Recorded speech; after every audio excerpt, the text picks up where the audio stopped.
Hi Rodney, how are you? Fine, and yourself? So good to see you.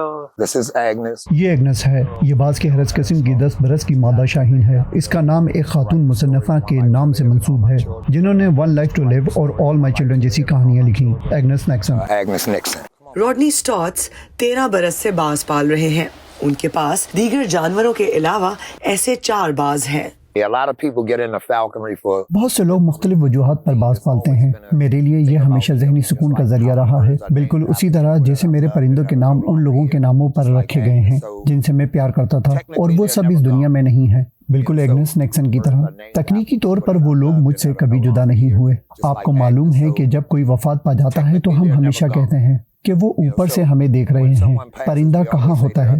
وہاں اوپر. اور وہ کیا کرتے ہیں؟ وہ نیچے آپ کو دیکھ رہے ہوتے ہیں. looking down on you. رڈنی 15 برس کے تھے جب ان کے والد کا قتل ہو گیا اور والدہ منشیات کی عادی تھی، جس کے بعد رڈنی منشیات فروشی کرنے لگے.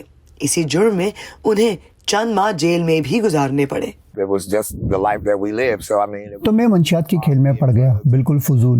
اور پھر 1 سال کے دوران مجھے 33 جنازوں میں شرکت کرنا پڑی، اور میں نے خود سے کہا کہ تم خوش قسمت نہیں بلکہ نوازے ہوئے ہو. لہٰذا جب آپ کو قانون نے کہا اس کام کو چھوڑ دو تو میں نے چھوڑ دیا. and that's what I had to do. رڈنی کہتے ہیں کہ جیل میں ان کی زندگی اس وقت بدل گئی جب انہوں نے ایک قیدی کو اذان دیتے سنا.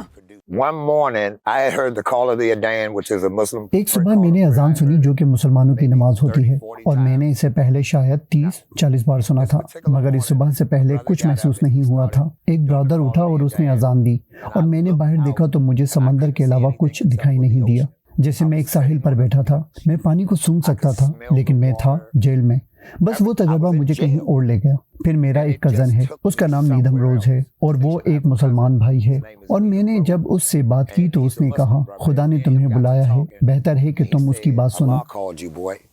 You better listen to him. امریکہ میں سفید فام لوگوں کی اکثریت رکھنے والی اس صنعت میں رڈنی ایک ماسٹر فیلکنر کے طور پر جانے جاتے ہیں. اسی ہنر کے بارے میں انہوں نے حال ہی میں برڈ برادر کے نام سے ایک کتاب بھی لکھی ہے. It's a predominantly white. تو بنیادی طور پر یہ سفید فام لوگوں کا کھیل ہے. تو جب میں نے فالکنر بننے کا سوچا تو میں نے اس کے بارے میں کچھ اور نہیں کیا. اور پھر فون پر ایک شخص نے مجھے کہا کہ آپ کوئی سیاہ فام لگتے ہیں. میں نے کہا ہاں میں ہوں. وہ ایسا تھا جیسے اوہ نہیں، تم پرندے اڑانے والے نہیں بلکہ کھانے والے ہو.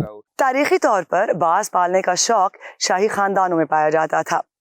اگرچہ یہ تو واضح نہیں کہ یہ شروع کب ہوا، لیکن بیشتر ماہرین متفق ہیں کہ اس کا آغاز چین اور مشرق وسطیٰ میں کم سے کم 4000 سال پہلے ہوا. امریکہ میں دی فالکنرز ایسوسی ایشن آف نارتھ امریکہ نے اس کا آغاز 1940 کی دہائی میں کیا، جب امریکہ میں صرف کم سے کم 200 ایسے لوگ پائے جاتے تھے. پھر یہ تنظیم ختم ہو گئی، لیکن اس کا آغاز دوبارہ 1960 کی دہائی میں ہوا، اور اس کے بعد سے ابھی تک یہ شوق بڑھتا جا رہا ہے. رڈنی اسٹاٹس اب بچوں اور بڑوں کو باز پکڑنے اور پالنے کی تربیت دیتے ہیں. وہ ماحولیات سے متعلق معاملات پر ایک سرگرم رکن کے طور پر بھی جانے جاتے ہیں. Iram Abbasi, voice of America, Virginia.